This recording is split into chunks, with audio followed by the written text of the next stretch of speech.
Oui, merci Monsieur le Président. Mesdames, Messieurs, je voudrais vous remercier pour vos interventions qui ont été particulièrement intéressantes. Et vous le savez, nous sommes tous engagés à vos côtés pour vous apporter un soutien sans faille. Le groupe Renaissance a eu l'occasion de l'évoquer. Notre groupe a déposé également une PPR, une proposition de résolution qui donc sera examinée dans les niches que nous avons prévues. Mais quoi qu'il en soit, je pense et j'espère que notre Parlement se prononcera très favorablement pour vous apporter ce soutien. Je voudrais dire toute mon admiration aux femmes et aux hommes qui mènent ce combat aujourd'hui, parce que ça se traduit très concrètement par des morts, par des emprisonnements, avec des perspectives assez dramatiques. Et je voudrais dire à quel point ça nous sensibilise tous. Nous sommes par contre surpris de voir que les médias, qui en avaient beaucoup parlé au début, ont disparu et n'interviennent plus comme ils devraient le faire pour rappeler jour après jour à quel point il y a des victimes de ce régime brutal.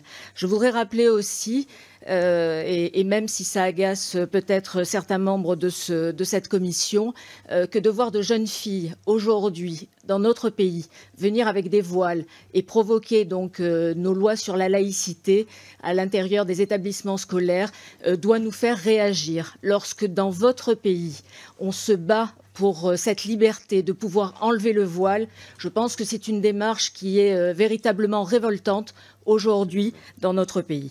Je voudrais évoquer le désintérêt de la communauté internationale.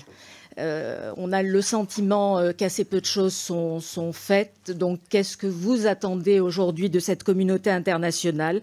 Je voudrais regretter aussi que le président Emmanuel Macron ait souhaité saluer de façon assez claire le président Ebrahim Raïssi à l'ONU le 20 septembre. Je pense que c'est un geste qui a dû particulièrement affecter les hommes et les femmes qui se battent dans votre pays.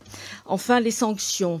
Nous avons évoqué les sanctions. Monsieur Coville a justifié peut-être une situation économique dramatique à cause des sanctions.